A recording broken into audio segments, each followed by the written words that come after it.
को झिल्का दिनुपर्छ अनि इन्जिनको स्पिड र लोड अनुसार पनि अनि यो इग्निसन टाइमिङ एडभान्स वा रिटार्ड चाहिँ आफसे आफ हुन्छ भने अटोमेटिक सिस्टम राखेको हुन्छ हैन एडभान्स मेकानिजमहरू राखेको हुन्छ त्यो एडभान्स मेकानिजमले इन्जिनको लोड र स्पिड अनुसार सही समयमा सही सिलिन्डरमा आगोको झिल्का दिने काम यो इग्निसन सिस्टमले गर्छ इग्निसन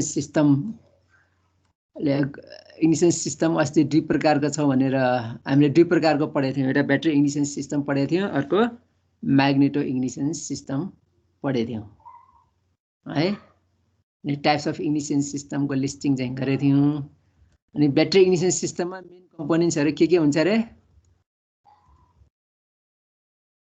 भन्छ कसैले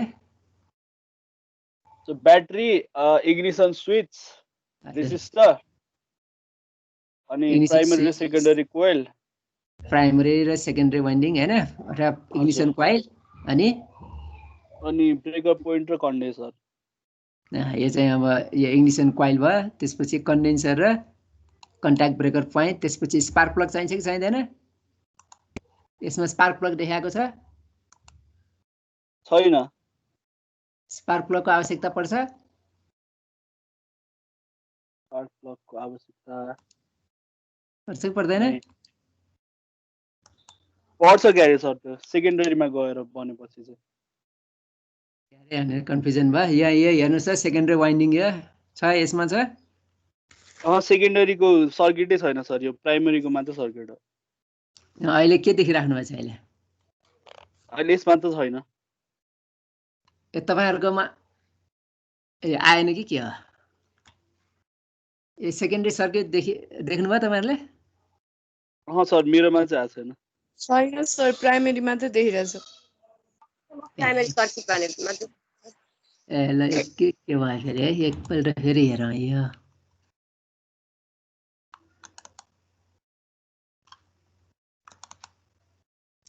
भित्र गएन जस्तो छ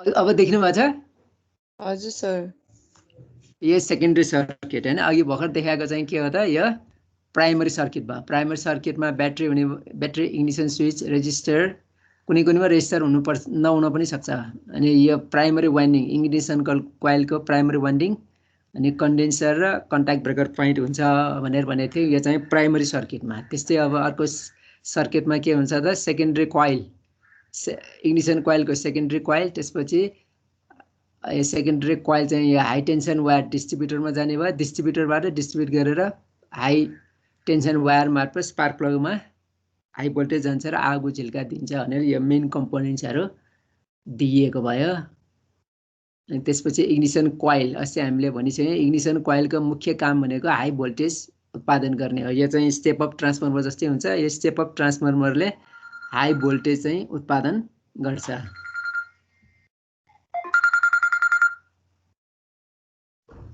हाई भोल्टेज उत्पादन गर्ने काम यो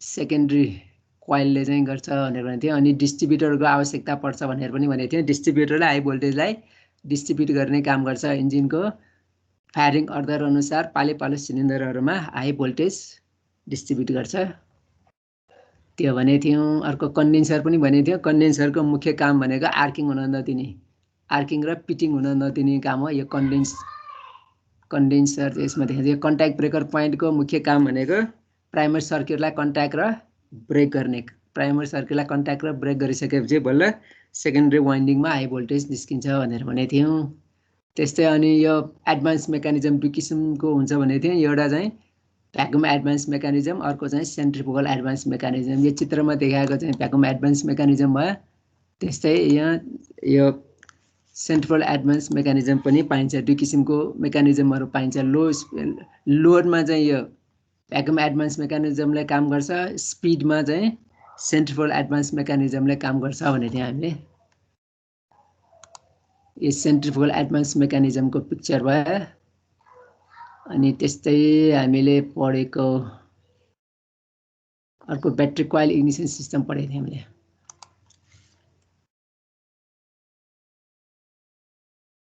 म्याग्नेटो कोइल ब्याट्री कोइल इग्निसन सिस्टम पढ्यो। त्यसपछि magneto coil ignition system. Magneto coil इग्निसन सिस्टममा ब्याट्री हुँदैन, त्यसमा चाहिँ ब्याट्रीको स्थानमा यो चुम्बक, यो रोटेटिङ चुम्बक र अनि यो कोइल, यो ट्रान्सफर्मर, यो चाहिँ कोइल हुन्छ। कोइलमा चाहिँ सेकेन्डरी वाइल र प्राइमरी वाइल र सेकेन्डरी वाइन्डिङ चाहिँ बेरिएको हुन्छ भने सबै सेम कम्पोनेन्ट छ। यसमा पनि कन्ट्याक्ट ब्रेकर पोइन्ट हुन्छ र कन्डेन्सर पनि हुन्छ यो म्याग्नेटो इग्निसन सिस्टममा। तर ब्याट्रीको स्थानमा के हुन्छ भन्दाखेरि यो रोटेटिङ म्याग्नेट हुन्छ। अनि अर्को यतातिर देखाएको चाहिँ यो आइरन कोरहरूमा प्राइमरी वाइन्डिङ र सेकेन्डरी वाइन्डिङ देखाएको छ। यसमा यो स्लाइड प्रेजेन्टेसन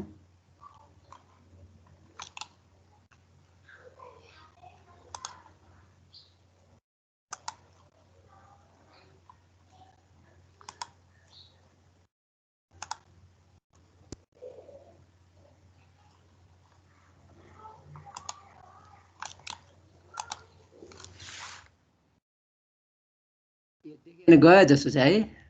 के भयो आएन।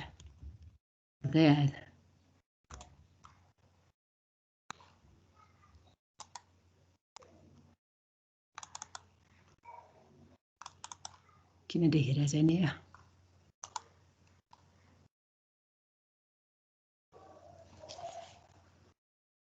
देखिरहनु भयो है? देखिरहनु भएको छ है अहिले? सर है। अनि अस्ति हामीले म्याग्नेटो इग्निसन सिस्टम पढेको थियौँ। म्याग्नेटो इग्निसन सिस्टममा मेन सबै सिस्टम ब्याट्री र म्याग्नेटो इग्निसन सिस्टम, ब्याट्री इग्निसन सिस्टममा यो म्याग्नेट हुँदैन। यो म्याग्नेटो इग्निसन सिस्टममा म्याग्नेट हुन्छ भनेर पढेको थियौँ। अनि यो चाहिँ डिफ्रेन्स पनि हामीले अस्ति पढेको थियौँ क्या यहाँदेखि। आज चाहिँ यो डिफ्रेन्सबाट हामी ड्रब्याक अफ के रे कन्ट्याक्ट ब्रेकर इग्निसनसम्म पढेको थियौँ। ड्रब्याक अफ यो होला होइन, ड्रब्याक अफ सिभी पोइन्ट्स। तर अस्ति डिफ्रेन्स पढेको थिएन होइन? यो चाहिँ हेरेको थिएन। यो डिफ्रेन्स चाहिँ थिएन अस्ति। यो ब्याट्री इग्निसन सिस्टम र म्याग्नेटो इग्निसन सिस्टममा दुईवटा यो डिफ्रेन्सहरू देखाएको छ। ब्याट्री इग्निसन सिस्टममा तपाईँको के चाहिन्छ? As the name implies battery is necessary in this type of ignition system. यो ब्याट्री इग्निसन सिस्टममा ब्याट्रीको आवश्यकता पर्छ। त्यस्तै म्याग्नेटो इग्निसन सिस्टममा ब्याट्रीको आवश्यकता पर्दैन। ब्याट्रीले जुन भोल्टेज उत्पादन गर्छ अथवा करेन्ट दिन्छ त्यो इलेक्ट्रिक जेनेरेटर अथवा चाहिँ रोटेटिङ म्याग्नेट र कोइलले नै को भोल्टेज चाहिँ उत्पादन गर्छ। त्यसमा म्याग्नेटो इग्निसन सिस्टममा ब्याट्री नभइकन रोटेटिङ म्याग्नेट र कोइल हुन्छ। त्यो रोटेटिङ म्याग्नेटले कोइलमा भोल्टेज अथवा करेन्ट उत्पादन गर्छ। त्यही भएर यो ब्याट्री इग्निसन म्याग्नेटो इग्निसन सिस्टममा ब्याट्रीको आवश्यकता परेन। दोस्रो नम्बरमा difficult to start when the battery is discharge. Battery ignition सिस्टममा ब्याट्री डिस्चार्ज भएको बेलामा स्टार्ट गर्नलाई गाह्रो हुन्छ भने चाहिँ। त्यस्तै म्याग्नेटो सिस्टममा ब्याट्री नभएको कारणले गर्दाखेरि त्यो प्रब्लम चाहिँ पर्दैन भनेछ। त्यस्तै यो battery ignition system required high maintenance due to battery. Maintenance चाहिँ ब्याट्रीको कारणले गर्दाखेरि मेन्टेनेन्स बढी गर्नुपर्ने हुनसक्छ। तर म्याग्नेटो इग्निसन सिस्टममा ब्याट्री नभएको कारणले गर्दाखेरि मेन्टेनेन्स रिक्वायरमेन्ट कम हुन्छ भनेछ। अनि 4औं नम्बरमा in battery ignition system current for primary circuit is obtain by battery. ब्याट्रीबाट प्राइमरी करेन्टमा ब्याट्री इग्निसन सिस्टममा प्राइमरी इग्निसन कोइलको प्राइमरी वाइन्डिङमा ब्याट्रीबाट चाहिँ भोल्टेज अथवा करेन्ट पाउँछ भने म्याग्नेटो इग्निसन सिस्टममा यो म्याग्नेटो र इलेक्ट्रिक जेनेरेटरबाट कोइलमा भोल्टेज उत्पादन हुन्छ। प्राइमरी कोइलमा भोल्टेज उत्पादन हुन्छ। त्यस्तै 5 मा spark strength does not depend on speed of engine due to current is supplied by the battery. Battery ignition सिस्टममा इन्जिनको स्पिडमा करेन्ट चाहिँ उत्पादन भर पर्दैन। तर म्याग्नेटो इग्निसन सिस्टममा स्पार्कको स्ट्रेन्थ अथवा प्राइमरी वाइन्डिङमा जुन करेन्ट उत्पादन हुन्छ त्यो इन्जिनको स्पिडमा भर पर्छ म्याग्नेटो इग्निसन सिस्टममा। त्यसै ब्याट्री इग्निसन सिस्टममा good spark is available at low speed. Low स्पिडमा पनि राम्रो स्पार्क चाहिँ स्पार्क प्लगमा एभाइलेबल हुन्छ भने म्याग्नेटो इग्निसन सिस्टममा during starting or at low speed quality of spark is poor. Engine speed कम हुँदाखेरि म्याग्नेटो इग्निसन सिस्टममा भोल्टेज उत्पादन कम हुन्छ, त्यही भएर चाहिँ स्ट्रेन्थ अफ कम हुन सक्छ यो इन्जिन स्पिड कम भएको बेलामा। त्यसै 7 नम्बरमा efficiency of system decreases with the reduction in spark intensity as engine speed rises. Engine speed rises भएपछि ब्याट्री इग्निसन सिस्टममा स्पार्क इन्टेन्सिटी कम हुन सक्छ, किनभने यो प्राइमरी वाइन्डिङमा करेन्ट धेरै समयसम्म जाँदैन अथवा कन्ट्याक्ट ब्रेकर पोइन्ट छिटो छिटो खोल्ने हुन्छ। त्यसै ब्याट्री यो म्याग्नेटो इग्निसन सिस्टममा efficiency of the system improves as the engine speed rises due to high intensity spark. इन्जिनको स्पिड राम्रो बढी, जति इन्जिन स्पिड बढ्यो त्यति नै स्पार्क इन्टेन्सिटी राम्रो हुन्छ, किनभने बढी हाई भोल्टेज अथवा हाई इन्जिन स्पिडमा भोल्टेज चाहिँ बढी निकाल्न सक्छ यो म्याग्नेटो इग्निसन सिस्टममा। अनि यो ब्याट्री इग्निसन सिस्टममा अकुपाइज मोर स्पेस, ब्याट्रीले ठाउँ धेरै लिन्छ भने म्याग्नेटो इग्निसन सिस्टममा ब्याट्री इग्निसन सिस्टमको कम्पेयरमा स्पेस चाहिँ कम खान्छ भनेर भनेछ। त्यस्तै यो ब्याट्री इग्निसन सिस्टम यो कारहरूमा, लाइट भेहिकल्सहरू र ठुल्ठुलो भेहिकल्सहरूमा पनि यो ब्याट्री कोइल इग्निसन सिस्टम प्रयोग हुन्छ भने म्याग्नेटो इग्निसन सिस्टम यो रेसिङ कार्सहरूमा अथवा टु व्हिलर्सहरूमा बढी प्रयोग गरेको देखिन्छ। मोटरसाइकलहरूमा म्याग्नेटो इग्निसन सिस्टम बढी प्रयोग गरेको हुन्छ, त्यस्तै रेसिङ कारहरूमा पनि म्याग्नेटो इग्निसन सिस्टम बढी प्रयोग गरेको देखिन्छ। त्यसै अब यो अर्को एउटा कम्पेरिजन अघिमा पनि जान त गइसक्यो, यो जस्तै ब्याट्री इग्निसन सिस्टममा ब्याट्री इज मस्ट भयो, म्याग्नेटो इग्निसन सिस्टममा ब्याट्रीको आवश्यकता परेन भनेछ। Battery supplies current in primary circuit, primary सर्किटमा ब्याट्रीबाट भोल्टेज अथवा करेन्ट चाहिँ सप्लाई हुन्छ, तर म्याग्नेटो इग्निसन सिस्टममा प्राइमरी सर्किटको लागि करेन्ट यो म्याग्नेटो र कोइल आफैले उत्पादन गर्छ भनेछ। अनि अर्को त गइसक्यो occupies more space, occupies lace space, यो चाहिँ अघिकोमा गइसक्यो है। ड्रपब्याक्स यो अस्ति हामीले अस्ति पढिसक्यौँ। यसमा चाहिँ the wear of contact breaker points, मुख्य ड्रब्याकहरूमा कन्ट्याक्ट पोइन्टहरू खिने अनि त्यो पिटिङ हुने त्यसो हुन्छ, त्यसले गर्दाखेरि छिटो छिटो कन्ट्याक्ट ब्रेकर पोइन्टहरू चाहिँ चेन्ज गरिराख्नु पर्ने हुन्छ। Decrease in available voltage as engine speed increases due to limitation in the current switching capability of the breaker system. Contact breaker point system भएको कारणले गर्दाखेरि इन्जिन स्पिड बढ्दै जाँदाखेरि प्राइमरी वाइन्डिङमा करेन्टको एभाइलेबिलिटी कम हुन्छ, त्यही भएर स्ट्रेन्थ चाहिँ कम हुनसक्छ भन्ने देखाएको भयो। त्यसै decreasing time available to build up the primary coil stored energy, इन्जिनको स्पिड बढ्दै गएपछि प्राइमरी वाइन्डिङमा करेन्ट पठाउने समय कम हुन्छ, त्यसले गर्दाखेरि प्राइमरी वाइन्डिङमा करेन्ट एभाइलेबल कम हुन्छ भनेर यो चाहिँ ड्रब्याकहरू दिएको भयो सिबी पोइन्टको। मुख्य ड्रब्याक्स भनेको के हो त, मेन्टेनेन्स बढी गर्नुपर्ने हुन्छ यो कन्ट्याक्ट ब्रेकर पोइन्ट भएको सिस्टममा। अर्को चाहिँ हाम्रो सब्जेक्ट छ इलेक्ट्रोनिक इग्निसन सिस्टम, अनि हाम्रो एउटा चाहिँ ब्याट्री कोइल इग्निसन सिस्टम, अर्को म्याग्नेटो इग्निसन सिस्टम भयो। अनि यो तेस्रो टाइपको भनेको द इलेक्ट्रोनिक इग्निसन सिस्टम भयो। इलेक्ट्रोनिक इग्निसन सिस्टमहरूमा यो इलेक्ट्रोनिक सर्किट्सहरू प्रयोग गरेको हुन्छ। इलेक्ट्रोनिक सर्किटहरूमा यो ट्रान्जिस्टर कन्ट्रोल सेन्सरहरू तिनीहरू राखेको हुन्छ, अनि इलेक्ट्रिक पल्सेसहरू जेनेरेट हुन्छ। त्यसले गर्दाखेरि एकदम लिन एयर फिल्ड मिक्सरमा पनि राम्रोसँग स्पार्क उत्पन्न हुन्छ, जुन स्पार्कले गर्दाखेरि एयर फिल्ड मिक्सर, लिन एयर फिल्ड मिक्सर पनि राम्रोसँग बल्छ। त्यसले गर्दाखेरि फ्युल इफिसियन्सी बढ्नुको साथै इमिसन कन्ट्रोल पनि राम्रो हुनसक्छ, अथवा चाहिँ लोयर इमिसन मात्रै यसमा उत्पादन हुन्छ। त्यही भएर यो इलेक्ट्रोनिक इग्निसन सिस्टम अहिलेको भेहिकलहरूमा व्यापक रूपमा प्रयोग भएको देखिन्छ। Electronic ignition system meets the following requirements of modern engine. Modern इन्जिनहरूमा यो इलेक्ट्रोनिक सिस्टम प्रयोग गर्नुको मुख्य कारणहरूमा चाहिँ मेन्टेनेन्सलाई घटाउनु, जस्तै यसमा चाहिँ यसमा कन्ट्याक्ट ब्रेकरको आवश्यकता पर्दैन र टचिङ पोइन्ट्सहरू पनि कम हुने भएको कारणले गर्दाखेरि मेन्टेनेन्स रिक्वायरमेन्ट्स कम हुन्छ। र यसमा चाहिँ एक्सटेन्डेड स्पार्क प्लगको लाइफ पनि बढी हुन्छ इलेक्ट्रोनिक इग्निसन सिस्टममा। त्यसै इम्प्रुभ इग्निसन अफ लिन एन्ड डाइल्युट मिक्सर, एकदम लिन मिक्सर भएको एयर फिल्ड मिक्सरलाई पनि राम्रोसँग इग्नाइट गर्न सक्छ।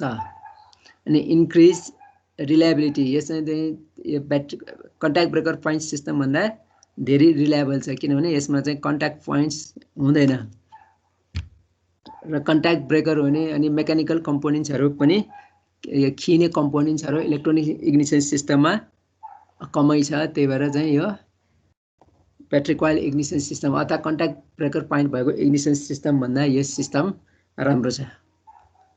इलेक्ट्रोनिक सिस्टम, यसमा चाहिँ यो मुख्य फरकहरुमा the primary circuit in the CB point system is open and close by CB points. Primary सर्किटहरु यो जसमा सिबी पोइन्ट भएको छ, प्राइमरी सर्किटलाई ओपन र क्लोज गर्नको लागि सिबी पोइन्ट प्रयोग गरेको हुन्छ। तर चाहिँ यो इलेक्ट्रोनिक इग्निसन सिस्टममा कन्ट्याक्ट ब्रेकर पोइन्ट हुँदैन र यसले प्राइमरी सर्किटलाई ओपन र क्लोज गर्नको लागि यो इसियुहरु प्रयोग गरेको हुन्छ र सेन्सर्सहरु प्रयोग गरेको हुन्छ। The secondary circuits are practically same for the system. यो इग्निसन सिस्टममा सेकेन्डरी सर्किट चाहिँ सेम हुन्छ, प्राइमरी सर्किट पनि सेम त हुन्छ, तर त्यसमा प्राइमरी सर्किटमा एससिबी पोइन्टको सट्टामा इसियु र चुम्बकहरु राखेको हुन्छ।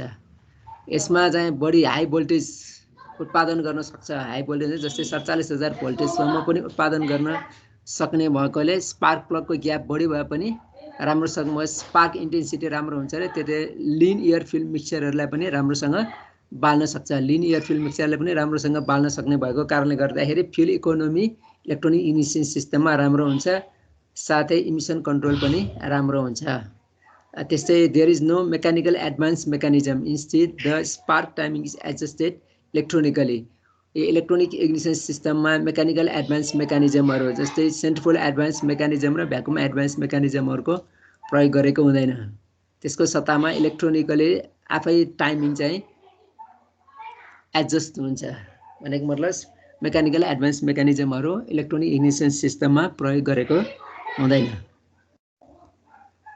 त्यसै यसमा चाहिँ यो कन्ट्याक्ट पोइन्ट भएको र नभएको दुईटा सिस्टम दिएको छ। यो माथिको पिक्चर, यसमा चाहिँ कन्ट्याक्ट पोइन्ट भएको भए यो ब्याट्री इग्निसन, ब्याट्री भयो इग्निसन स्विचबाट प्राइमरी वाइन्डिङ, इग्निसन कोइलको प्राइमरी वाइन्डिङमा लाइन आउँछ, त्यसपछि अर्को कोइलको अर्को लाइन डिस्ट्रिब्युटरमा आएर कन्ट्याक्ट ब्रेकर पोइन्ट र कन्डेन्सरमा आउँछ। दुईटा लाइन यसरी आउँछ भने, तर इलेक्ट्रोनिक इग्निसन सिस्टममा कन्ट्याक्ट पोइन्ट हुँदैन। यो सिबी पोइन्ट यहाँ हटाएको छ, यसको सट्टामा इलेक्ट्रोनिक कन्ट्रोल युनिट राखेको छ र तिनीहरूको सट्टामा यहाँ कोइल, सेन्सर कोइलहरू र आर्मेचर अथवा चाहिँ यो रेलुक्टर राखिएको छ। भनेपछि यसमा इलेक्ट्रोनिक इग्निसन सिस्टममा कन्ट्याक्ट पोइन्टको सट्टामा सेन्सरहरू प्रयोग गरेको हुन्छ र इलेक्ट्रोनिक कन्ट्रोल युनिट प्रयोग हुन्छ, जसले गर्दाखेरि एडभान्स मेकानिजम आफै एडजस्ट हुन्छ।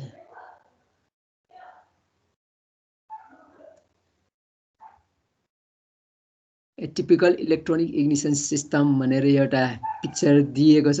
यसमा यो ब्याट्री भयो, यो ब्याट्री जसले चाहिँ करेन्ट र भोल्टेज उत्पादन गरेर दिन्छ।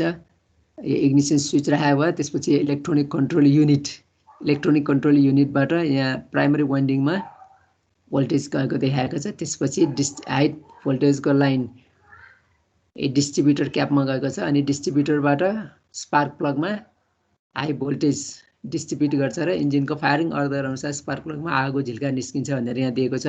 त्यस्तै अब यहाँ कन्ट्याक्ट ब्रेकर पोइन्टको सट्टामा यहाँ रेलुक्टर वा आर्मेचर पनि भन्छ अथवा यता ट्रिजर व्हील पनि भनिन्छ।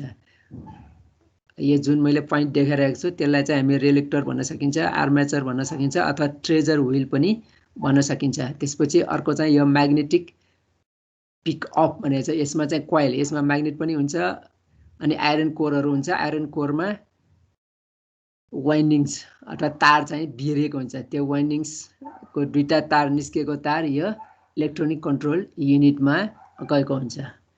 अनि जब यो आर्मेचर घुम्छ, आर्मेचर घुमेपछि अनि यहाँ भएको यो कोइल, म्याग्नेटिक पिकअपमा भएको कोइलमा करेन्ट उत्पादन हुने र नहुने हुन्छ। त्यसै करेन्ट उत्पादन हुने र नहुनेको आधारमा यो इलेक्ट्रोनिक कन्ट्रोल युनिटले प्राइमरी वाइन्डिङलाई स्विच अफ गर्ने वा अथवा अन गर्ने हुन्छ। अनि स्विच अफ गर्ने वा नगर्नेको आधारमा इग्निसन कोइलको सेकेन्डरी वाइन्डिङमा हाई भोल्टेज उत्पादन हुन्छ, जुन हाई टेन्सन वायर मार्फत डिस्ट्रिब्युटर क्याम्पमा जान्छ अनि डिस्ट्रिब्युटरबाट स्पार्क प्लगमा हाई भोल्टेज पठाउने हुन्छ।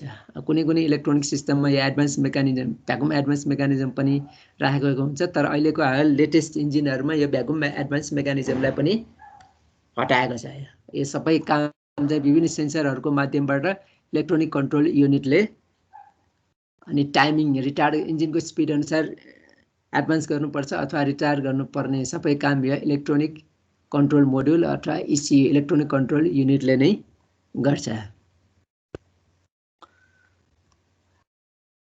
त्यो पनि यो अघिकै पिक्चर हो, यो कलरफुलमा मात्रै दिएको छ। यहाँ चाहिँ यो ब्याट्री भयो, इग्निसन स्विच, इलेक्ट्रोनिक कन्ट्रोल मोड्युल भयो, इलेक्ट्रोनिक मोटर कन्ट्रोलबाट यो इग्निसन कोइलको प्राइमरी वाइन्डिङमा करेन्ट दिने या नदिने काम गर्छ। करेन्ट दिने या नदिनको लागि यहाँ अघि जस्तै यो म्याग्नेटिक पिकअप, आर्मेचर र रिलेक्टरहरू यहाँ दिएको भयो अघि भने जस्तै।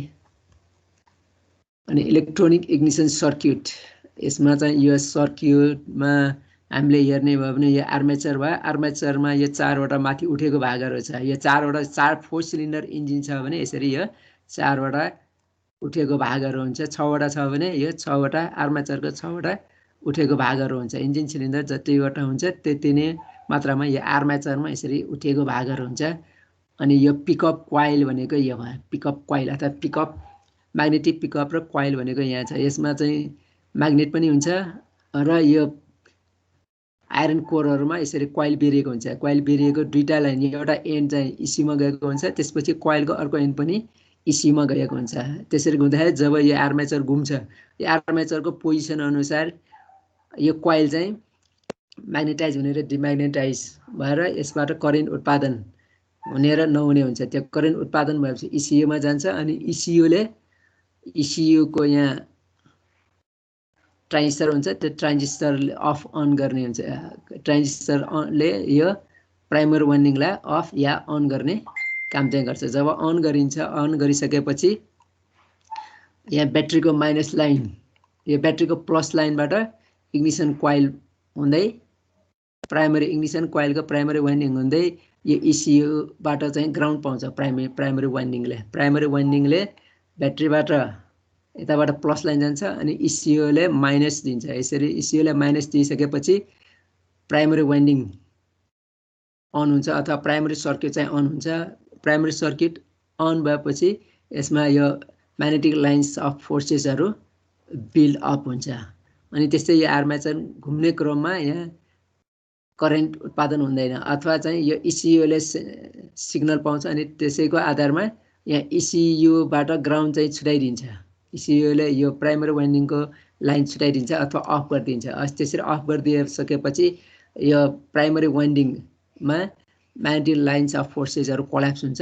त्यो कोल्याप्सिङ म्याग्नेटिक लाइन्स अफ फोर्सेसको कारणले गर्दाखेरि सेकेन्डरी वाइन्डिङमा हाई भोल्टेज उत्पादन हुन्छ, जुन उत्पादित हाई भोल्टेज या हाई टेन्सन वायर मार्फत डिस्ट्रिब्युटरको रोटरमा जान्छ अनि त्यो हाई भोल्टेज रोटरले इन्जिनको फायरिङ अर्डर अनुसार पालै पालो विभिन्न सिलिन्डरहरुमा दिन्छ। जस्तै यहाँ चाहिँ पहिलो 1 नम्बरमा त्यसै 3 नम्बरमा 1 नम्बर भयो, त्यसपछि यो 3 नम्बरमा दिन्छ, त्यसपछि 4 अनि 2। यो फायरिङ अर्डर यदि 1 3 4 2 छ भने यसरी पहिलो 1 नम्बरमा, त्यसपछि 3 नम्बरमा, त्यसपछि 4, त्यसपछि 2 मा हाई भोल्टेज स्पार्क प्लगलाई दिन्छ अनि पालै पालो स्पार्क प्लगले आगो झिल्का निकाल्छ र आगो झिल्का निकालिसकेपछि सिलिन्डरभित्र रहेको एयर फिल्म मिक्सचरमा सिलिन्डरभित्र रहेको कम्प्रेस एयर फिल्म मिक्सचर बाल्ने काम हुन्छ। यताबाट हाई भोल्टेज जान्छ, यहाँबाट यता ग्राउन्ड पाइरहेको हुन्छ, त्यहाँबाट हाई भोल्टेज इलेक्ट्रोन यहाँ जम्प हुँदा हाई भोल्टेजको कारणले गर्दाखेरि स्पार्क प्लगको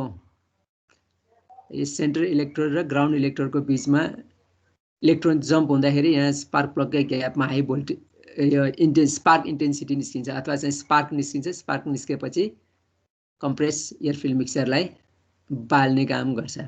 यसरी यो कन्ट्याक्ट ब्रेकर पोइन्टको सट्टामा इसियुले प्राइमरी वाइन्डिङलाई अफ र अन गर्ने काम चाहिँ गर्छ। तर इसियुले प्राइमरी वाइन्डिङ अफ र अन गर्नको लागि यो आर्मेचर अथवा रेलेक्टर अथवा ट्रेजर व्हील घुम्नुपर्छ र यसमा वाइन्डिङहरू यसरी बेरिएको हुन्छ। यसरी वाइन्डिङमा चाहिँ यो आर्मेचर घुम्दाखेरि यो वाइन्डिङ्समा करेन्ट फ्लो हुने र नहुनेको आधारमा इसियुले प्राइमरी वाइन्डिङलाई अन र अफ गर्ने अथवा प्राइमरी सर्किटलाई अन र अफ गर्ने काम गर्छ, जस्तै सिपी पोइन्टले अघि गरेको थियो।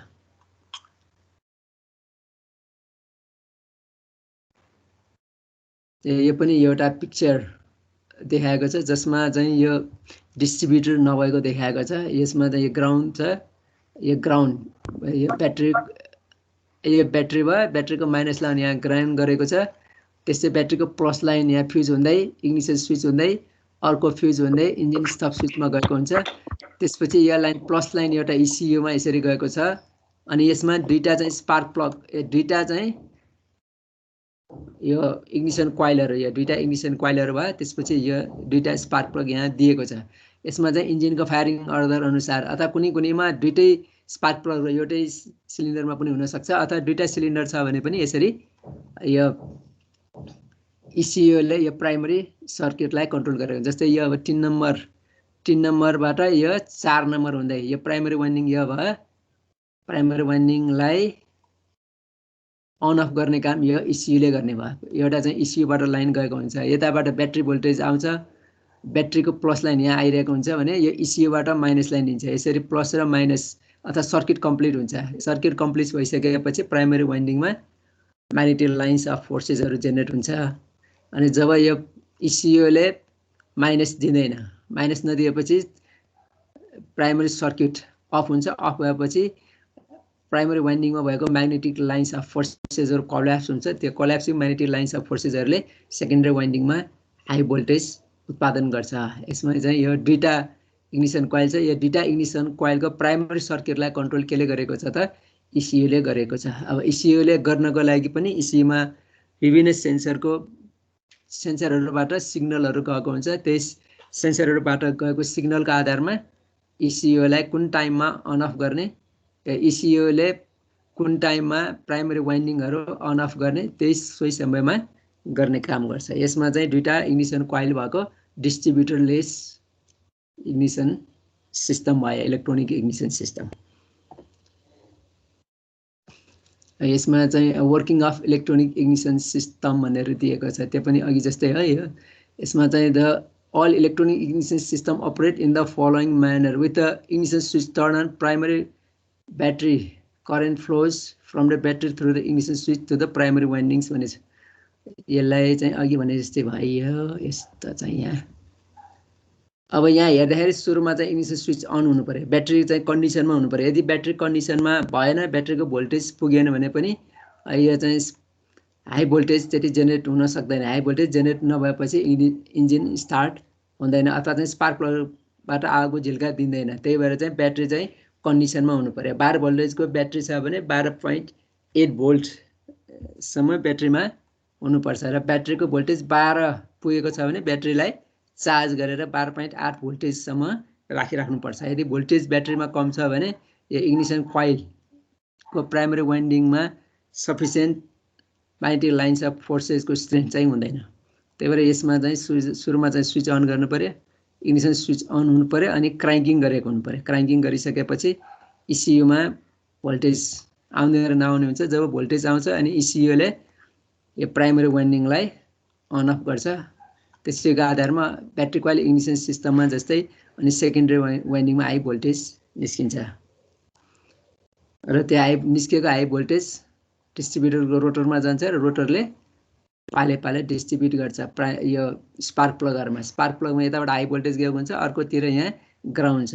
यसरी ग्राउन्ड पाउँदाखेरि यहाँ इलेक्ट्रोन, यो दुईटा इलेक्ट्रोडको बिचमा स्पार्क प्लगको सेन्ट्रल इलेक्ट्रोड र ग्राउन्ड इलेक्ट्रोड दुईटाको बिचमा इलेक्ट्रोन जम्प हुन्छ हाई भोल्टेजको कारणले गर्दाखेरि। जब इलेक्ट्रोन जम्प हुन्छ त्यसपछि यो ग्यापमा स्पार्क निस्किन्छ। त्यही स्पार्कबाट एयरफिल्ड मिक्सचरलाई बाल्छ।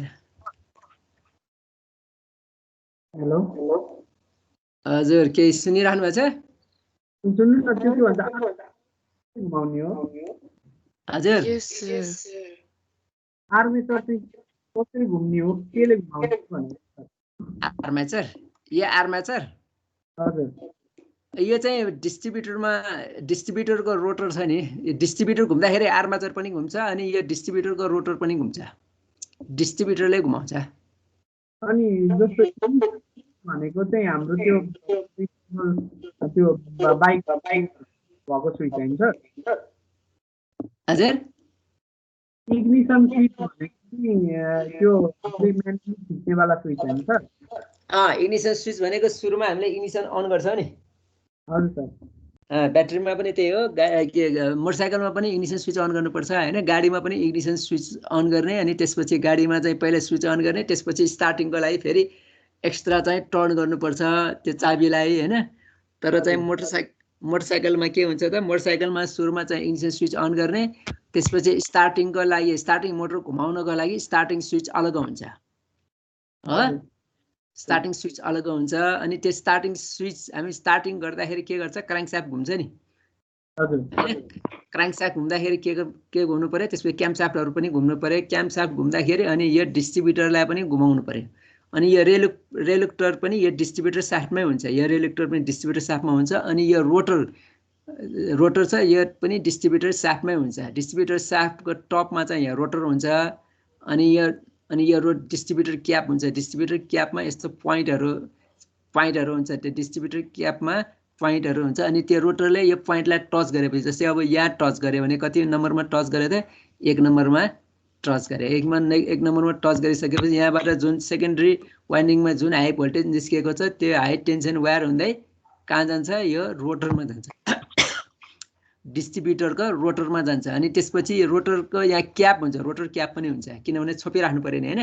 रोटर क्याप हुन्छ, रोटर क्यापमा अनि यो पोइन्टहरू हुन्छ जसले गर्दाखेरि यो रोटर र पोइन्ट यो टच हुन्छ। यहाँ यो दुईवटा यो टच भइसकेपछि अनि त्यहाँबाट अनि हाई टेन्सन वायर निकालेर यो स्पार्क प्लगमा राखेको हुन्छ, यसरी स्पार्क प्लगहरूमा राखेको हुन्छ। अनि त्यसपछि हाई भोल्टेज कहाँ आउँछ त, स्पार्क प्लगमा आयो। अनि यताबाट चाहिँ हाई भोल्टेज ब्याट्रीको प्लस लाइन आउने भयो, यताबाट चाहिँ माइनस लाइन छ। माइनस लाइन हामीले भन्दाखेरि के भन्छ, ब्याट्रीको प्लस लाइनबाट इलेक्ट्रोन बग्छ भनेर पहिलाको धारणा त्यो भयो, त्यहाँबाट इलेक्ट्रोन बग्नु पर्यो। अनि भने अब नयाँ धारणा अनुसार के हुन्छ, यसमा हाई भोल्टेज आएपछि इलेक्ट्रोनहरू ग्राउन्डबाट यतातिर जम्प हुनुपर्ने भनेको छ। जहाँबाट जसरी जम्प भए पनि तर यहाँबाट इलेक्ट्रोन चाहिँ जम्प हुनु पर्यो, ग्यापबाट जम्प हुनु पर्यो होइन। जब ग्यापबाट जम्प हुन्छ त्यसपछि स्पार्क निस्किने हो। यो चाहिँ कसरी घुमाउँछ भन्नुभयो त भन्दाखेरि, यो चाहिँ डिस्ट्रिब्युटर, यो आर्मेचर व्हिल अथवा यसलाई ट्रिजर व्हिल पनि भनिन्छ, यसलाई आर्मेचर पनि भन्न सकिन्छ। त्यसै यसलाई रेलुक्टर पनि कुनैमा चाहिँ रेलुक्टर पनि नाम दिएको हुन्छ। यो रेलुक्टर, आर्मेचर अथवा ट्रिजर व्हिल यो कहाँ हुन्छ, डिस्ट्रिब्युटर स्याफ्टमै हुन्छ। यो डिस्ट्रिब्युटर जब क्याम स्याफ्ट घुम्छ त्यसपछि यो डिस्ट्रिब्युटर घुम्छ। डिस्ट्रिब्युटर घुम्दाखेरि यो डिस्ट्रिब्युटर स्याफ्ट पनि घुम्छ।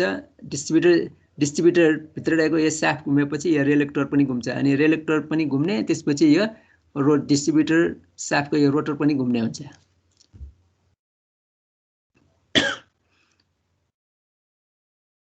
क्लियर भयो?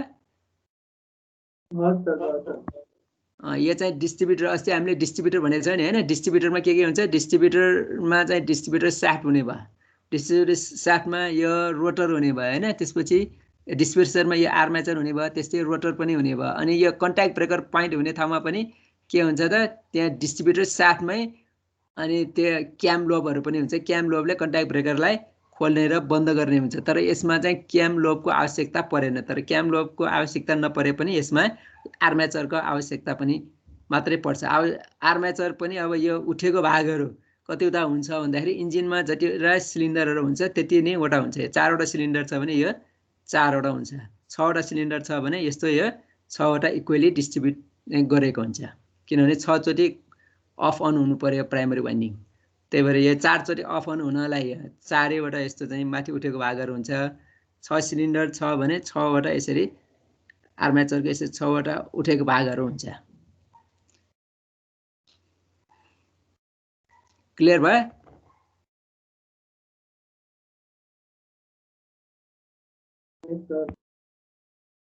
अरू के क्वेसन छ?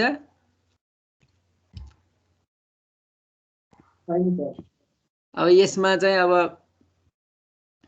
यो इसियुबाट अब यो पिक्चरमा पनि हेर्ने हो भने यो इसियुबाट चाहिँ करेक्ट टाइममा यो प्राइमरी वाइन्डिङमा माइनस उपलब्ध गराउने। जस्तै यहाँ ब्याट्रीबाट यो ब्याट्री भयो, ब्याट्रीको एउटा माइनस लाइन ग्राउन्ड गरेको हुन्छ, प्लस लाइन चाहिँ यो फ्युजमा गएको हुन्छ। फ्युजबाट चाहिँ इग्निसन स्विचमा प्लस लाइन गयो, त्यसपछि अर्को फ्युज पनि राखेको हुन्छ जस्तै अब यो 30 एम्पियरको भयो त्यसपछि अब कुनैमा जस्तै मोटरसाइकलहरुमा पनि इन्जिन स्टप स्विच हुन्छ इन्जिन स्टप स्विचहरु र इग्निसन स्विच यसरी सिरिजमा राखेको हुन्छ अनि त्यहाँबाट एउटा लाइन चाहिँ इसीमा गएको हुन्छ यो चाहिँ प्लस लाइन इसीमा इसीलाई पनि लाइन चाहियो अनि प्लस लाइन चाहियो माइनस लाइन पनि चाहिन्छ यो यताबाट माइनस लाइन दिएको भए यो चाहिँ प्लस लाइन दिएको भए इसीलाई पनि पावर चाहिन्छ इसीलाई पावर चाहिनको लागि यसरी इग्निसन स्विचबाट प्लस लाइनहरु यसरी दिएको हुन्छ त्यसै इसीलाई माइनस पनि यसरी दिएको हुन्छ तर कुन बेलामा यो इसीलाई प्राइमरी वाइन्डिङ यो 6 नम्बर यता चाहिँ 4 नम्बर छैन कुन बेला दिने भन्ने काम चाहिँ यो इसीले अनि अफ अन गर्ने काम चाहिँ इसीले गर्छ इसीले पनि यसलाई चाहिँ त्यतिकै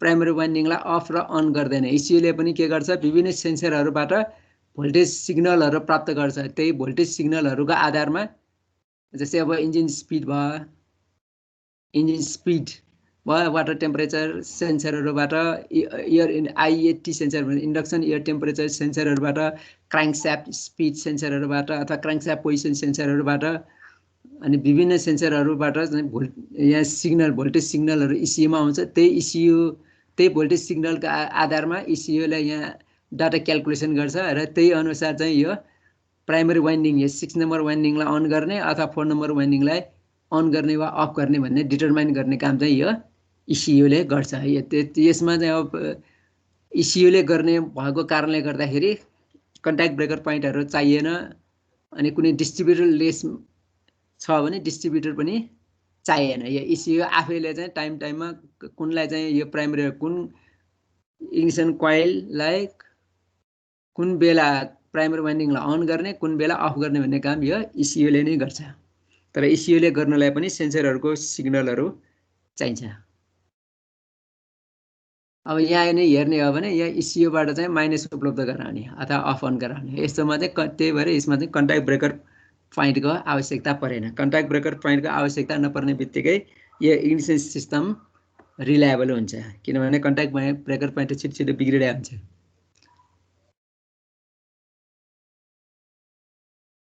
यो चाहिँ कसरी काम गर्छ भनेर देखाएको भयो यो ट्रिजर व्हील भनेको अघि जस्तै भयो हैन ट्रिजर व्हील यो पिकअप कोइल भनेको पिकअप कोइलमा चाहिँ यो पिकअप कोइल भनेको यो भयो यो रिएक्टर र व्हील भनेको यो भयो भनिन्छहरु यो ट्रिजर व्हील पिकअप कोइलहरु यहाँ दिएको छ यो चाहिँ डिस्क्रिप्सनमा कसरी काम गर्छ भनेर यो डिस्क्रिप्सनहरु दिएको भयो अनि कुनै यसमा चाहिँ अब डिस्ट्रिब्युटर लेस इग्निसन सिस्टम पनि हुन्छ भनेर भनिन्छ भने डिस्ट्रिब्युटर लेस इग्निसन सिस्टममा यो डिस्ट्रिब्युटर चाहिँ हुँदैन डिस्ट्रिब्युटरको रोटर पनि हुँदैन डिस्ट्रिब्युटरको रोटर हुँदैन तर इसीयुले चाहिँ यो प्राइमरी वाइन्डिङहरुमा स्पार्क प्लगको यो इग्निसन कोइलको प्राइमरी वाइन्डिङहरुमा करेन्ट चाहिँ पठाउने वा नपठाउने गर्छ अथवा चाहिँ circuit primary winding circuit complete गर्ने अथवा नगर्ने गर्छ हुन सक्छ यसमा चाहिँ एकैचोटीमा दुईटा स्पार्क प्लगमा स्पार्क दिने त्यस्तो पनि हुन्छ त्यस्तो कारणले गर्दाखेरि यसलाई चाहिँ वेस्ट स्पार्क इग्निसन सिस्टम पनि भन्छ किनभने एउटा सिलिन्डरमा मात्रै आगोको झिल्काले एयर फिल्ड मिक्सरलाई बाल्छ अर्को सिलिन्डरमा बल्दैन त्यसले गर्दाखेरि एउटा स्पार्क वेस्ट भयो त्यो स्पार्क वेस्ट हुने भएको कारणले गर्दाखेरि पनि यस्तोलाई वेस्ट स्पार्क इग्निसन सिस्टम पनि भनिन्छ जुनमा चाहिँ डिस्ट्रिब्युटर छैन त्यस्तोलाई वेस्ट स्पार्क इग्निसन सिस्टम पनि भनिन्छ तर डिस्ट्रिब्युटर लेसमा के चाहिन्छ त यो ट्रिजर व्हीलहरु जस्तै अब यो क्याम्पशाफ्टको ट्रिजर व्हील भयो अथवा चाहिँ यो रिएक्टर भयो त्यस्तै यो क्याम्पशाफ्ट पोजिसनहरु थाहा पाउनको लागि क्याम्पशाफ्ट यो क्राङ्कशाफ्टमा पनि यो रिएक्टरहरु यसरी राखिएको हुन्छ तर यसमा चाहिँ यसरी हेर्दाखेरि यहाँनिर एउटा टिट छैन यहाँ तपाईहरुले याद गर्नुभयो कि भएन यहाँ यसरी लडे हेर्दाखेरि यहाँ एउटाको टिट चाहिँ छैन अथवा चाहिँ यो दुईटा टिटको बीचमा ग्याप बढी छ यो ग्याप बढी हुनु भनेको 1 नम्बर सिलिन्डरको टीटीसीमा पुग्यो भने आयो चाहिँ 1 नम्बर सिलिन्डरको टीटीसीमा पुग्न लाग्यो भनेर जानकारी दिने चाहिँ यहाँ ग्याप पाता गर्छ यो चाहिँ क्राङ्कशाफ्ट पोजिसन सेन्सर क्राङ्कशाफ्ट पोजिसन सेन्सरले यो इन्जिन सिलिन्डर कम्प्रेसन स्ट्रोक 1 नम्बरको कम्प्रेसन स्ट्रोकमा आयो कि आएन भनेर थाहा पाउनको लागि क्राङ्कशाफ्ट पोजिसन सेन्सर राखेको हुन्छ अनि यहाँ त्यसमा चाहिँ क्याम्पशाफ्ट पोजिसन सेन्सरहरु पनि हुन्छ यिनीहरुबाट चाहिँ इन्जिन स्पिडहरु पनि पत्ता लगाउन चाहिँ सकिन्छ पिस्टनको पोजिसन थाहा पाउने र इन्जिनको स्पिड थाहा पाउनको लागि यो क्राङ्कशाफ्ट पोजिसन सेन्सरहरु अनि क्याम्पशाफ्ट पोजिसन सेन्सरहरु पनि प्रयोग गरेको हुन्छ त यसमा चाहिँ डिस्ट्रिब्युटर नभएको तर इग्निसन कोइलहरु चाहिँ चाहिन्छ। एकचोटीमा दुईटा इग्निसन कोइलमा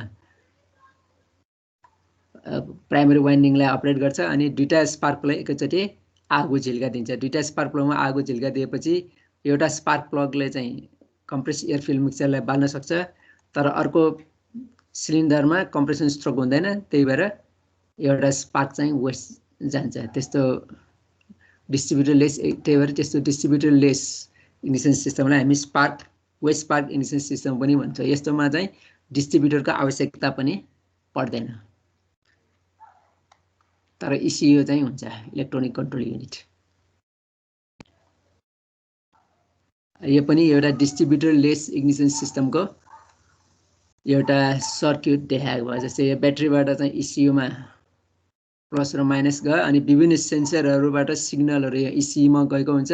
त्यही विभिन्न सेन्सरहरूको सिग्नल, भोल्टेज सिग्नलहरूलाई आधार मानेर अनि यो प्राइमरी वाइन्डिङलाई करेन्ट पठाउने या नपठाउने गर्छ। अनि त्यही प्राइमरी वाइन्डिङमा करेन्ट पठाउने या नपठाउने गर्दाखेरि अनि सेकेन्डरी वाइन्डिङमा यसरी हाई भोल्टेज निस्किन्छ। अनि सेकेन्डरी वाइन्डिङको दुईटा एन्ड्समा दुईटा स्पार्क प्लग यसरी राखेको हुन्छ अनि एकैचोटि दुईटा स्पार्क प्लगमा आगो झिल्का दिन्छ। जस्तै अब यहाँ 1 नम्बर र 4 नम्बरमा एकैचोटि स्पार्क प्लगले आगो झिल्का दिन्छ, यो दुईटा स्पार्क प्लगले। त्यसै यहाँ तलको कोइल बी हेर्ने हो भने यो इग्निसन कोइल बी हो। इग्निसन कोइल बी को सेकेन्डरी वाइन्डिङमा पनि दुईटा वाइन्डिङमा दुईटा स्पार्क प्लगहरू यसरी जोडेको हुन्छ। त्यसपछि हाई भोल्टेज आउँदाखेरि दुईटै स्पार्क प्लगमा हाई भोल्टेज आउँछ अनि दुईटै स्पार्क प्लगबाट आगो झिल्का निस्किन्छ, तर प्रयोग हुने चाहिँ एउटा स्पार्क मात्रै प्रयोग हुन्छ। एउटा स्पार्क प्लगको स्पार्क मात्रै प्रयोग हुन्छ, किनभने एउटामा कम्प्रेसन स्ट्रोक हुन्छ, अर्कोमा अर्कै स्ट्रोक हुन्छ। त्यही भएर कम्प्रेसन स्ट्रोकमा भएको स्पार्क मात्रै, कम्प्रेसन स्ट्रोकको एन्डमा भएको स्पार्क मात्रै इन्जिनलाई काम लाग्यो एयर फिल्ड मिक्सचर बाल्नको लागि। यसरी चाहिँ यो डिस्ट्रिब्युटर लेस इग्निसन सिस्टम पनि हुन्छ अहिले नयाँ लेटेस्ट इन्जिनहरुमा। यो बुझ्नु भएको छ डिस्ट्रिब्युटर लेस इग्निसन सिस्टममा? यसमा चाहिँ डिस्ट्रिब्युटर हो। हजुर होइन सर, चाहिँ एउटा मात्रै स्पार्क प्लगले काम गर्दा हुन्थ्यो भने दुईटा स्पार्क प्लग बाले पछाडि एउटाको चाहिँ इनर्जी लस भएन? एउटामा इनर्जी लस हुन्छ, एउटामा इनर्जी लस भए पनि यसमा डिस्ट्रिब्युटरको आवश्यकता परेन। जहाँ डिस्ट्रिब्युटर हुन्छ, जहाँ घुम्ने रोटेटिङ पार्ट हुन्छ, त्यहाँ इनर्जी लस हुन्छ नि, हैन? जहाँ मेकानिकल इनर्जीलाई अब जस्तै डिस्ट्रिब्युटरलाई घुमाउनु पर्यो भने त्यहाँ इनर्जी, मेकानिकल इनर्जी लस भयो नि। यसमा चाहिँ अब मेकानिकल इनर्जी लस हुने भएन। एउटै अब यो यसमा तर के हुनु पर्यो, अब यो इग्निसन कोइल एउटाले पुगेन। जस्तै अब 4 सिलिन्डर छ भने दुईटा इग्निसन कोइल चाहियो। दुईटा इग्निसन कोइल हुँदाखेरि एउटा इग्निसन कोइलले दुईटा स्पार्क प्लगमा आगो झिल्का दिने भयो अनि अर्को इग्निसन कोइल, यहाँ बी कोइल छ, ए कोइल र इग्निसन बी कोइल दुईटा कोइल छ। एउटा इग्निसन कोइलले दुईटा स्पार्क प्लगलाई आगो झिल्का दिन्छ अनि त्यसपछि अर्को बी कोइल, यहाँ चाहिँ इग्निसन कोइल छ, त्यो अर्को बी कोइलले पनि दुईटा स्पार्क प्लगलाई आगोको झिल्का चाहिँ दिन्छ। तर यसमा पनि यसरी आगो झिल्का दिनको लागि के हुनु पर्यो, यो प्राइमरी वाइन्डिङमा करेन्ट चाहिँ पठाउने र नपठाउने हुनु पर्यो। जस्तै कन्ट्याक्ट ब्रेकर पोइन्ट अन हुने अफ हुने भने जस्तै यो प्राइमरी वाइन्डिङको सर्किट कम्प्लिट गर्ने र क्लोज गर्ने र ओपन गर्ने गर्नु पर्यो। यसमा पनि कोइल बीमा पनि प्राइमरी वाइन्डिङलाई अफ र अन गर्नु पर्यो। अन हुँदाखेरि म्याग्नेटिक लाइन्स अफ फोर्सेसहरू बिल्डअप हुने भयो, प्राइमरी सर्किट अफ हुँदाखेरि अथवा ओपन सर्किट भयो भने त्यसमा प्राइमरी वाइन्डिङमा बिल्डिङ भएको जुन म्याग्नेटिक लाइन्स अफ फोर्सेसहरू त्यो कोल्याप्स हुन्छ। त्यो कोल्याप्सिङ म्याग्नेटिक लाइन्स अफ फोर्सेसले यो सेकेन्डरी वाइन्डिङलाई क्रस गर्छ। सेकेन्डरी वाइन्डिङमा क्रस गर्ने बित्तिकै सेकेन्डरी वाइन्डिङमा त धेरै वाइन्डिङ्सहरू हुन्छ, प्राइमरी वाइन्डिङमा भन्दा धेरै बढीमा वाइन्डिङ्सहरू हुन्छ। त्यो कारणले गर्दाखेरि सेकेन्डरी वाइन्डिङमा हाई भोल्टेज उत्पादन हुन्छ। जुन हाई भोल्टेज जस्तै अब यहाँबाट प्लस गयो भने यतातिरबाट माइनस गएर सर्किट कम्प्लिट हुन्छ नि, हैन? त्यसरी हुँदाखेरि दुईटै स्पार्क प्लगमा आगो झिल्का निस्किन्छ। यस्तोमा भयो भने डिस्ट्रिब्युटरको आवश्यकता परेन। अहिले चाहिँ अब कुनै कोइल अन प्लग भनेर पनि आएको छ। हरेक प्लगमा एउटा इग्निसन कोइल भएको, कम्प्याक्ट कोइलहरू भएको त्यस्तो पनि आएको छ। यसमा चाहिँ अब दुईटाको लागि दुईटा स्पार्क प्लगलाई एउटा इग्निसन कोइल भयो। अहिलेको लेटेस्ट सिस्टमहरुमा एउटा स्पार्कमा कोइल अन प्लग भन्ने सिस्टममा एउटा स्पार्क प्लगमा एउटा चाहिँ कोइल हुन्छ। 4 वटा स्पार्क प्लग छ भने 4 वटा कोइल हुने सिस्टम पनि गाडीमा प्रयोगमा ल्याएको छ। तर यसमा चाहिँ डिस्ट्रिब्युटरहरुको आवश्यकता परेन। बुझ्नु भएको छ?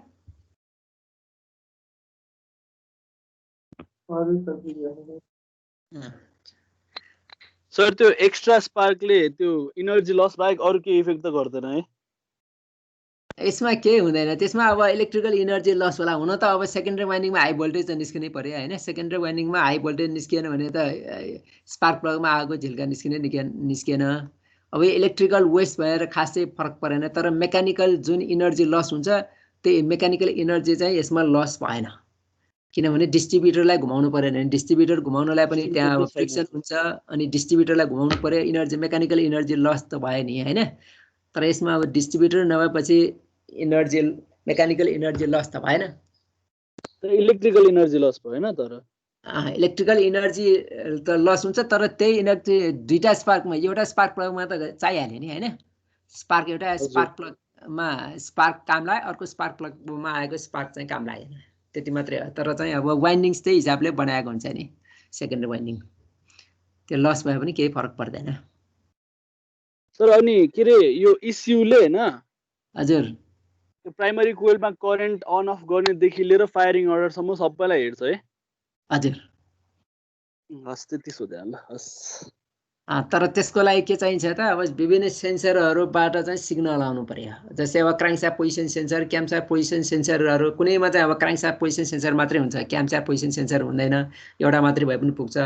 कुनैमा यो क्राङ्कशाफ्ट सेन्सरले नै क्राङ्कशाफ्ट पोजिसनको क्राङ्कशाफ्ट पोजिसन सेन्सर क्राङ्कशाफ्ट कहाँ छ अथवा कुन पोजिसनमा छ अथवा चाहिँ यो पिस्टन कुन पोजिसनमा छ भने थाहा पाउनेको साथसाथै इन्जिनको स्पिड पनि थाहा पाइरहेको हुन्छ। अनि एकपल्ट चाहिँ एउटा एउटा सिलिन्डरको पोजिसन थाहा भयो भने त्यसले क्रमशः चाहिँ थाहा पाउँदै जान्छ हैन। त्यसैको आधारमा चाहिँ कुनलाई चाहिँ अब कुन प्राइमरी वाइन्डिङलाई अन अफ गर्ने भने त्यसले चाहिँ अटोमेटिक रूपमा क्याल्कुलेट गर्छ त्यो चाहिँ। किनभने फायरिङ अर्डर त सेम हुन्छ नि हैन। जस्तै 1 3 4 2 छ भने त्यो इन्जिनको लागि 1 3 4 2 नै हुने भयो। फायरिङ अर्डर त चेन्ज हुँदैन। अनि त्यही अनुसार चाहिँ यो इसिओले कुन प्राइमरी वाइन्डिङलाई अन अफ गर्ने हो त्यो आफै गर्ने हुन्छ। तर त्यसको लागि चाहिँ यो सेन्सरहरुबाट सिग्नल भोल्टेज चाहिँ इसिओमा आउनुपर्छ।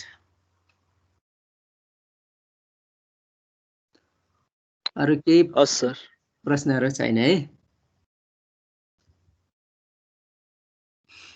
अनि त्यसपछि advantages of electronic ignition system. अब एडभान्टेजेसहरुमा के भयो त more precise adjustment of ignition timing. एकदम इग्निसन टाइमिङ एक्युरेट हुन्छ, प्रिसाइज हुन्छ।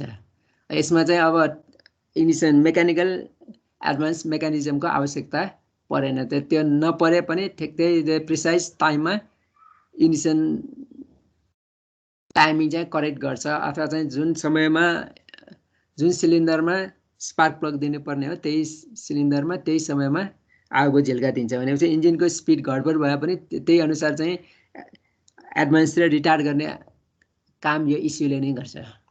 अर्को फाइदा भनेको चाहिँ बेटर इमिसन कन्ट्रोल भयो। अर्को भने के हो त better fuel economy. Fuel economy पनि राम्रो हुन्छ, इमिसन कन्ट्रोल पनि राम्रो हुन्छ। अर्को चाहिँ मेन भनेको चाहिँ better engine performance. Engine performance पनि एकदम राम्रो हुने भएको कारणले गर्दाखेरि अहिले यो इलेक्ट्रोनिक इग्निसन सिस्टम हरेक गाडीमा प्रयोगमा ल्याएको छ। इभन बाइकहरुमा पनि यो प्रयोगमा ल्याइसकेको छ।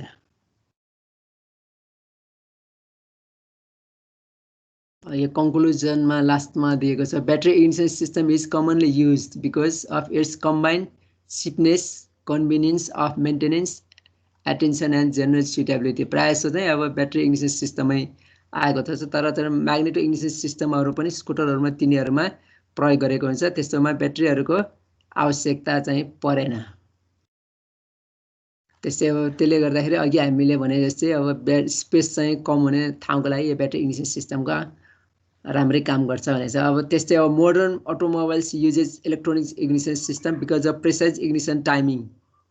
Better fuel economy, better emission control and improve engine performance. यो 4वटा कारणले गर्दाखेरि यो इलेक्ट्रोनिक इग्निसन सिस्टमहरू अहिलेको लेटेस्ट इन्जिनहरूमा प्रयोग व्यापक रूपमा बढाएको छ। इग्निसन सिस्टमको यति नै हो। यसमा चाहिँ केही क्वेसनहरू छ भने सोध्नुभयो हुन्छ, होइन भने अर्कोमा जानु पर्ला नि।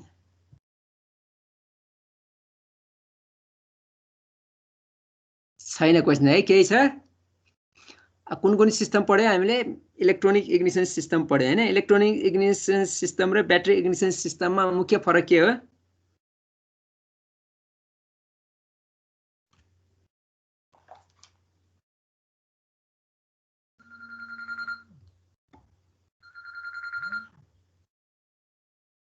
कसैले भन्न सक्नुहुन्छ? प्रवीणजी, मनिषाजी, रक्षाजी, ल भन्नुहोस् त। मेन चाहिँ ब्याट्री इग्निसन सिस्टम र इलेक्ट्रोनिक इग्निसन सिस्टममा के फरक हो कम्पोनेन्ट्समा?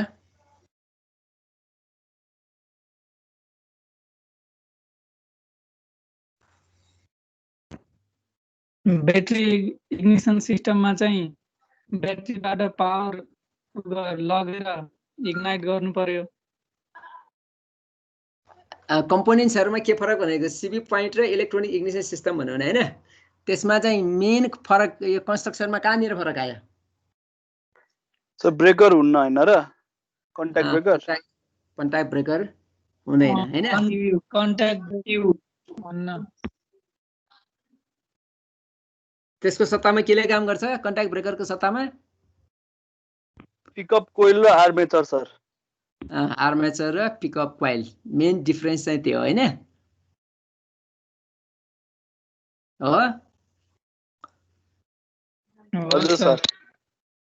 अनि डिस्ट्रिब्युटर र सबै डिस्ट्रिब्युटर हुने भइहाल्यो। सेकेन्डरी वाइन्डिङ चाहिँ पुरै सेमै हुने भयो। सेकेन्डरी वाइन्डिङदेखि अथवा चाहिँ सेकेन्डरी सर्किट चाहिँ सेम हुने भयो। प्राइमरी सर्किटमा मात्रै, प्राइमरी इग्निसन कोइलको प्राइमरी सर्किटमा मात्रै कन्ट्याक्ट ब्रेकर पोइन्ट र कन्डेन्सरको सत्तामा आर्मेचर र पिकअप कोइल प्लस इसियु हुने भयो। हो, मेन डिफरेन्स त्यति हो। मेन डिफरेन्स त्यो हो। अनि advance mechanism, mechanical advance mechanism यो इसियु भएकोमा चाहिन्छ? चाहिँदैन। इलेक्ट्रोनिक कन्ट्रोल युनिटमा मेकानिकल एडभान्स मेकानिजमको आवश्यकता परेन है। मेन डिफरेन्स चाहिँ त्यो भयो। यिनीहरूमा आउँदाखेरि working principle of ignition system, battery coil ignition system, magneto coil ignition system अथवा इलेक्ट्रोनिक इग्निसन सर्किटको चाहिँ वर्किङ प्रिन्सिपलहरू एक्सप्लेन गर भनेर आएपछि सकिन्छ नि। अनि कम्पोनेन्ट्सहरूले कुन कुन कम्पोनेन्ट्सले के काम गर्छ भनेर थाहा पाउनु पर्यो होइन? अर्को चाहिँ वर्किङ प्रिन्सिपलहरू के हो त्यो पनि थाहा पाउनु पर्यो। अनि यो चाहिँ अब ड्रइङहरू वर्किङ प्रिन्सिपल भयो भने यो चाहिँ सर्किटहरू पनि लेख्नुपर्छ है। सर्किटहरू लेखेर अनि त्यसको कम्पोनेन्ट्सहरू दिएर अनि चाहिँ वर्किङ कसरी वर्क गर्छ, काम गर्छ त्यो पनि दिनुपर्छ, लेख्नुपर्छ त्यो पनि।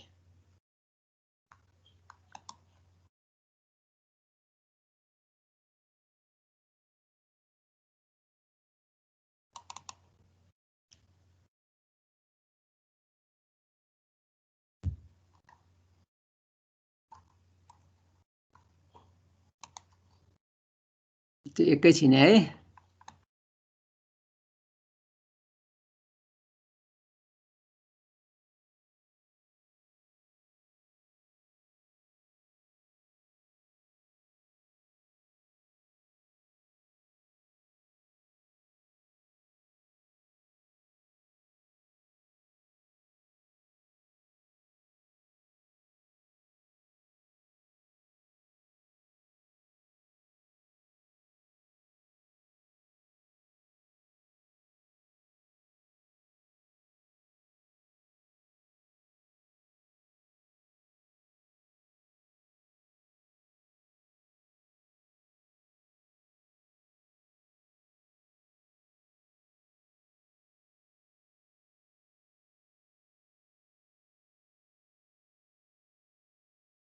हेलो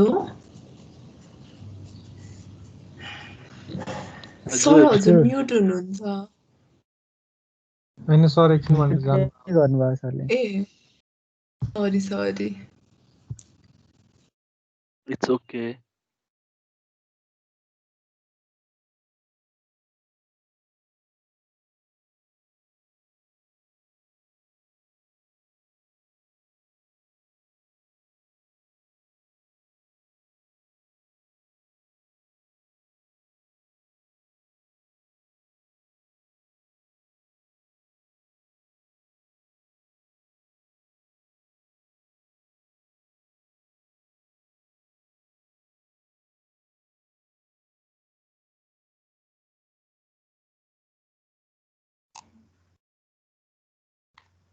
त्यसपछि हाम्रो पढ्नुपर्ने चाहिँ यो इन्टरनल कम्बसन इन्जिन को फेरि पढ्नुपर्ने छ। त्यसमा चाहिँ हामीले पढ्दाखेरि यो 2 स्ट्रोक र 4 स्ट्रोक इन्जिनहरूको बारेमा, त्यसै engine classification, combustion chamber design, working principle of 4 stroke engine, compression ratio, knock and pre ignition, valve timing त अस्ति हामीले पढिसकेका छौँ, फायरिङ अर्डर भयो, तिनीहरू चाहिँ हामीले पढ्नुपर्छ। त्यो 4 स्ट्रोक एसआई इन्जिन तपाईँहरूले petrol working principle of petrol इन्जिनको पढ्नुभयो, 4 स्ट्रोक साइकल इन्जिनको?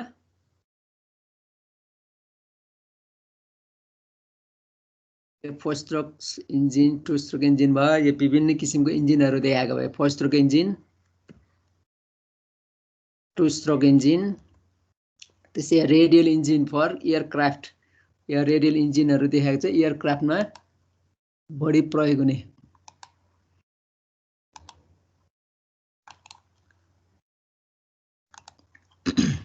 यो रेडियल इन्जिन भयो, यसमा धेरैवटा पिस्टन भएको, तर पिस्टनको पोजिसन के छ त रेडियल पिस्टन छ, इनलाइन नभइकन यहाँ रेडियल, यसरी चारैतिर वरिपरि यसरी सिलिन्डरहरू राखिएको छ। यसलाई चाहिँ रेडियल इन्जिन प्राय पहिला चाहिँ यो एयरक्राफ्टहरूमा प्रयोग हुने इन्जिन भयो।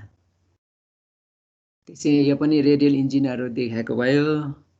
त्यसै यो वाङ्केल इन्जिन पनि प्रयोग गरेको पाइन्छ।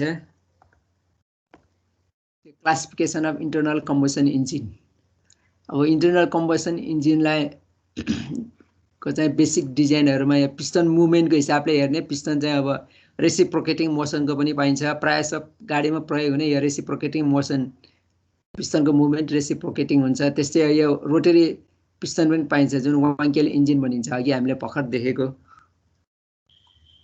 है। त्यस्तै अब सिलिन्डर लेआउटको हिसाबले इन्जिनलाई अब inline engine, horizontal opposed engine, P engine, radial इन्जिनमा विभाजन चाहिँ गर्न सकिन्छ सिलिन्डर लेआउटको हिसाबले। त्यस्तै अब according to mixture formation and इग्निसनको हिसाबले इन्जिनलाई यो spark ignition engine, auto cycle engine अथवा पेट्रोल इन्जिन र डिजेल इन्जिनमा, कम्प्रेसन इग्निसन इन्जिन डिजेल इन्जिनमा विभाजन गर्न सकिन्छ। अटो साइकल, जसलाई चाहिँ हामी अटो साइकल र डिजेल साइकल भन्छौँ। त्यसै अब इन्जिनको साइकल अनुसार चाहिँ 4 स्ट्रोक साइकल इन्जिन र 2 स्ट्रोक साइकल इन्जिन दुई किसिममा विभाजन गर्न सक्ने भयो। यहाँ चाहिँ अब एक्जाम्पल अफ सिलिन्डर लेआउटहरू दिएको, जस्तै यो इनलाइन इन्जिनहरू, यो क्राङ्कशाफ्ट भयो, क्राङ्कशाफ्ट यो चाहिँ इन्जिन भयो। इन्जिनहरूको यो पिस्टनहरू यसरी इन्जिन सिलिन्डरहरू यसरी लाइनै राखेको छ भने यिनीहरूलाई इनलाइन इन्जिन भन्छ भने 1 नम्बर पिस्टन, 2, 3, 4 नम्बर सिलिन्डरहरू यहाँ। त्यस्तै यो होरिजेन्टली अपोज इन्जिन अथवा बक्सर टाइपको इन्जिन पनि हुन्छ, तिनीहरूको पिस्टनहरूको पोजिसन ठ्याक्कै अपोजिट साइडमा यसरी राखेको हुन्छ। त्यस्तै पी इन्जिन हेर्दाखेरि यो इन्जिन बाहिरबाट हेर्दाखेरि पी आकारको हुन्छ, त्यसलाई चाहिँ हामी पी इन्जिन भन्छौँ। यहाँ 3 किसिमको इन्जिनहरूको लेआउटहरू दिएको भयो, inline engine, horizontal opposed engine र पी इन्जिन। त्यस्तै यहाँ यो इनलाइन इन्जिन दिएको भयो, यो इनलाइन इन्जिन यसरी लाइनै छ सिलिन्डरहरू, यसलाई इन्जिन इनलाइन भयो। यो पी सेपको इन्जिन भयो, जसलाई हामी पी इन्जिन भन्छौँ। यो चाहिँ होरिजेन्टली अपोज इन्जिन, यो सिलिन्डरहरू यसरी 1 नम्बर, 2 नम्बर, 3 नम्बर, 4 नम्बर यिनीहरू दिएको छ। यसलाई चाहिँ होरिजेन्टली अपोज इन्जिन अथवा बक्स टाइप इन्जिन पनि भनिन्छ। यसरी सिलिन्डरहरू यसरी लाइनै, इनलाइन इन्जिनमा यसरी सिलिन्डर लाइनै राखेको हुन्छ, 1 नम्बर, 2 नम्बर, 3, 4, 5, 6। पी इन्जिनमा पनि यसरी 1, 2, 3, 4, 5, 6, 4सम्म यता 8वटा सिलिन्डर छ भने अर्को 4वटा यसरी राखेको हुन्छ, भनेको मतलब पी टाइपमा सिलिन्डरहरू राखेको हुन्छ पी इन्जिनमा। त्यस्तै यसमा पनि अब डिफ्रेन्ट सेपको इन्जिनहरू राखेको, जस्तै यो इनलाइन इन्जिन भयो, पी इन्जिन भयो, यो रेडियल इन्जिन देखाएको भयो। त्यस्तै यो बक्सर अथवा चाहिँ होरिजेन्टल अपोज टाइपको इन्जिन यो भयो। त्यसपछि यु इन्जिन हेर्दाखेरि यो यु आकारको देखिने भनेको यु इन्जिन भयो। त्यस्तै यो अपोज पिस्टन इन्जिनहरू एक आपसमा अपोजिट साइडमा राखेको छ भने त्यस्तो इन्जिनलाई अपोज पिस्टन इन्जिन भनेर भन्न सक्छौँ हामी। डिफ्रेन्ट सेपको लेआउटको इन्जिनहरू यो पिक्चरमा देखाइएको भयो। अर्को चाहिँ हामीले classification of engine combustion internal combustion engine. अब भल र पोर्ट डिजाइन एन्ड लोकेसन अनुसार जस्तै ओभरहेड आई हेड इन्जिन भल्भहरू, साइड भल्भ इन्जिन भल्भ जसलाई एल हेड पनि भन्छ, अनि रोटरी भल्भ इन्जिनहरू पनि पाइन्छ। त्यस्तै चाहिँ cross scavenge porting inlet and exhaust ports on opposite sides of cylinder at one end cross scavenging porting engine भयो। त्यस्तै लुप स्केभेन्जन इन्जिन पोर्टिङहरू पनि पाइन्छ। त्यस्तै थ्रो अर युनिफ्लो स्केभेन्ज र inlet and exhaust ports or valves at different ends of cylinders. यसरी चाहिँ थुप्रै port र भल्भको आधारमा विभाजन इन्जिनहरू विभाजन गरेको। अब फ्युल इन्जिन फ्युल युज गरेको आधारमा इन्जिनलाई यसरी विभाजन गरेको जस्तै छ। जस्तै चाहिँ यो ग्यासोलाइन पेट्रोल इन्जिन भयो, कम्प्रेस नेचुरल ग्यास जसलाई सिएनजी ग्यास भनिन्छ, CNG gas compress natural gas पाइन्छ। त्यस्तै एलपिजी ग्यासको फ्युलहरू प्रयोग गरेको पाइन्छ। त्यस्तै अल्कोहलहरू इथानोलहरू प्रयोग गरेको चाहिँ अल्कोहल फ्युल पनि प्रयोग गरेको पाइन्छ, जस्तै इथानोलहरू भयो। त्यस्तै ग्यासो होल पनि हुन्छ, इथानोल र पेट्रोल मिसाएर फ्युल बनाएकोलाई ग्यासो होल इन्जिन पनि भनिन्छ। त्यस्तै अब डिजेल इन्जिन डिजेल प्रयोग गरेको छ भने डिजेल इन्जिन अथवा डुएल फ्युल, डिजेल इन्जिनमा डुएल फ्युल पनि प्रयोग गर्न सकिन्छ। अथवा चाहिँ पेट्रोल इन्जिनहरूमा पनि पेट्रोल र एलपिजी ग्यास पनि अल्टरनेटिभली प्रयोग गर्न सक्ने पनि बनाएको हुन्छ। यो फ्युल युजका आधारमा इन्जिनलाई क्लासिफाई गरेको भयो।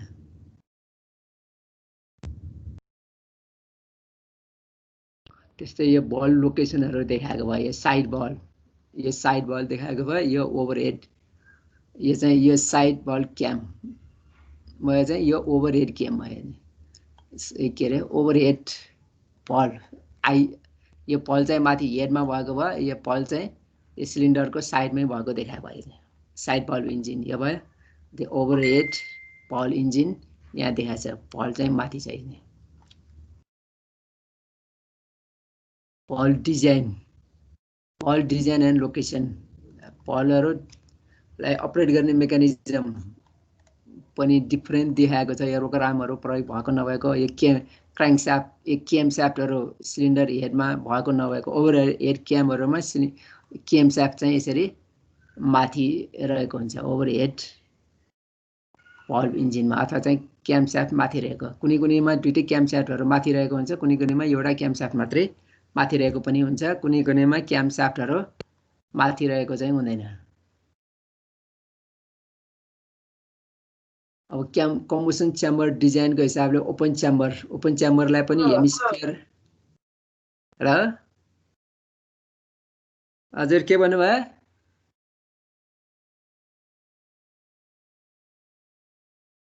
सुनिरहनु भएछ?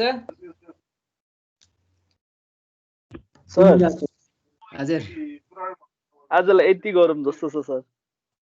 यति गरौँ जस्तो छ। यो टाइप्स सिध्याउँ कि है? टाइप्स चाहिँ सिधाइदिउँ है।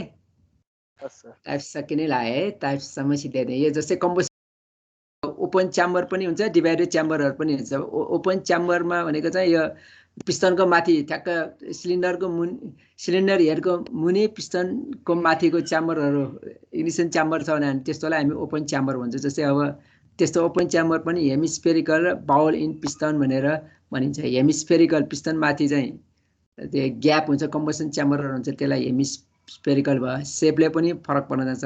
बाउल इन पिस्टन भनेको पिस्टनमै त्यो खाल्डो बनाएर कम्बसन च्याम्बरको रूपमा विकसित गरेको हुन्छ बाउल इन पिस्टनमा। अनि डिभाइडेड च्याम्बर पनि हुन्छ, जस्तै स्विच च्याम्बर र प्री च्याम्बरहरू। डिभाइडेड च्याम्बर भनेको अब पिस्टनको माथि पनि च्याम्बर हुन्छ अनि हेडमा पनि च्याम्बर हुन्छ। कम्बसन च्याम्बर दुईटा च्याम्बर हुनेलाई हामी डिभाइडेड च्याम्बर पनि भन्न सक्छौँ। त्यस्तै अब मेथड अफ कुलिङको हिसाबले वाटर कुलिङ र लिक्विड कुलिङ, अस्ति हामीले यो कुलिङ सिस्टमको पनि पढिसक्यौँ। यो चाहिँ इन्जिन चाहिँ यसरी क्लासिफाइड चाहिँ गर्न सकिन्छ भनेर। यो डिभाइडेड च्याम्बर यहाँ देखाएको भयो। एउटा यहाँ चाहिँ यो पिस्टन भयो, पिस्टन माथि यहाँ जुन ग्याप छ त्यो च्याम्बर, यो च्याम्बर भयो। यो चाहिँ पिस्टनलाई अलिक खाल्डो पारेर बनाएको भयो। अनि यो प्री च्याम्बर भनेको यो हेडमा पनि अर्को चाहिँ कम्बसन च्याम्बर हुन्छ। अनि यस्तो भयो भने यो डिभाइडेड च्याम्बर भयो। यहाँ पनि च्याम्बर छ अनि पिस्टनको ठ्याक्क माथि पनि च्याम्बर भयो, कम्बसन च्याम्बर भयो। अनि हेडमा पनि एउटा कम्बसन च्याम्बर बनाएको हुन्छ, त्यस्तोलाई डिभाइडेड च्याम्बर। यो स्फेरिकल च्याम्बरहरू यहाँ चाहिँ यो चाहिँ पिस्टनमै स्फियर हेमिस्फियर बनाएको भए पिस्टन माथि नै खाल्डो बनाएर यो कम्बसन च्याम्बर बनाएको है। यो चाहिँ सिंगल कम्बसन च्याम्बर।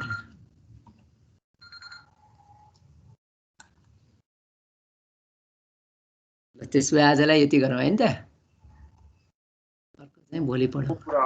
हस् सर। यति पढौँ। यो चाहिँ